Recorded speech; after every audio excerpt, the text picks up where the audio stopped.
ఢిల్లీలో CM Revanth busy. కేంద్ర మంత్రి అశ్విని వైష్ణవ్తో సమావేశం.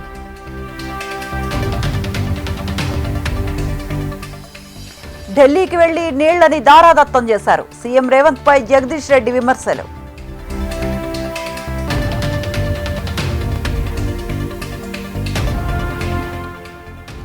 వల్లభనేని వంశీకి సుప్రీంలో చుక్కెదురు. ముందస్తు బెయిల్ను తప్పుబట్టిన ధర్మాసనం.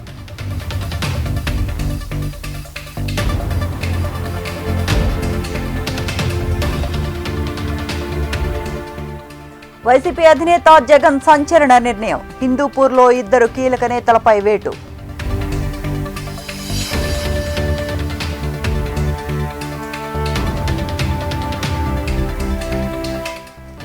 కేటీఆర్ కవితపై సిఐడికి టీసీఏ ఫిర్యాదు. హెచ్సీఏలో అక్రమాలపై హస్తం ఉందని ఆరోపణ.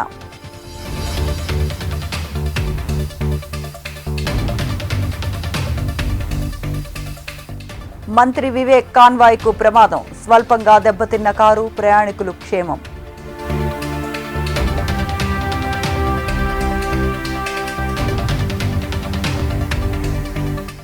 కర్నూలులో శ్రీచక్ర హాస్పిటల్ నిర్లక్ష్యం. తప్పుడు ట్రీట్మెంట్ చేయడంతో యువతి మృతి.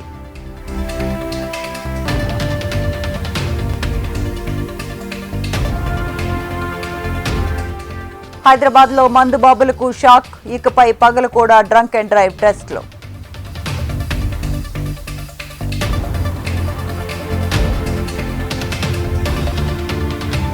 ఆదిలాబాద్ జిల్లా ఇచ్చోడలో దొంగల హల్చల్. 4 ఇళ్లలో నగదు ఎత్తుకెళ్లిన దొంగడు.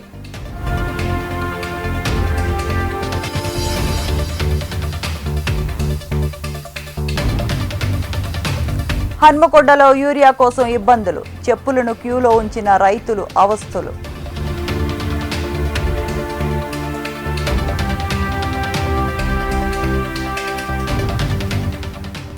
తిరుమలలో ప్రముఖుల దర్శనం. శ్రీవారి సేవలో మాజీ మంత్రులు పెద్దిరెడ్డి, రోజా.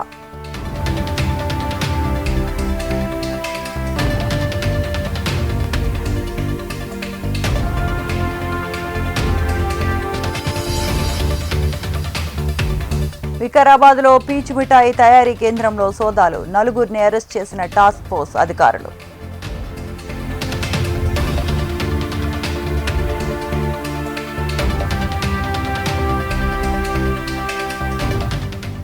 వాంకిడిలో సొంత నిధులతో ఆదివాసీల మట్టి రోడ్డు. 60,000 ఖర్చు వచ్చిందన్న గ్రామస్తులు.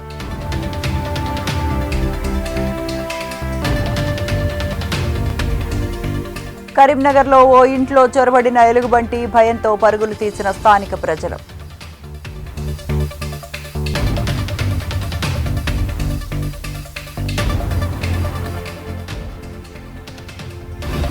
తిరుపతిలో చిరుతపులి సంచారం. భయంతో పరుగులు తీసిన ప్రజలు.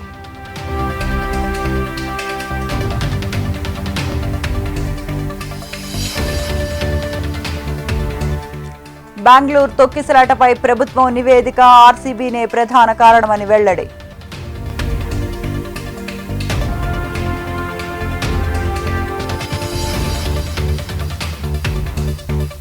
రాజస్థాన్లో షాకింగ్ ఘటన. గుండెపోటుతో 9 ఏళ్ల చిన్నారి మృతి.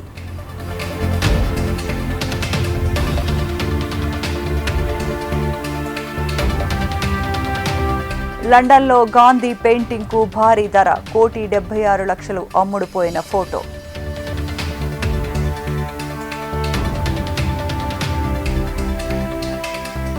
హర్యానా రోహ్తక్లో భూకంపం. రిక్టర్ స్కేల్పై తీవ్రత 3.3గా నమోదు.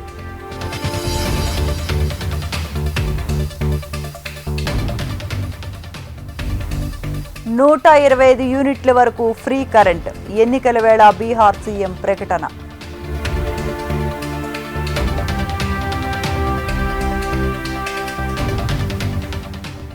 అమెరికాలోని అలస్కాలో భూకంపం. రిక్టర్ స్కేల్పై 7.3 తీవ్రత నమోదు.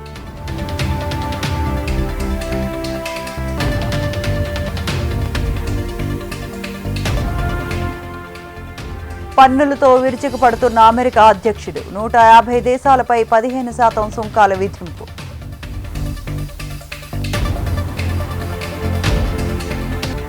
నటి రన్యారావుకు ఏడాది జైలు శిక్ష, బంగారం అక్రమ రవాణా కేసులో చర్యలు.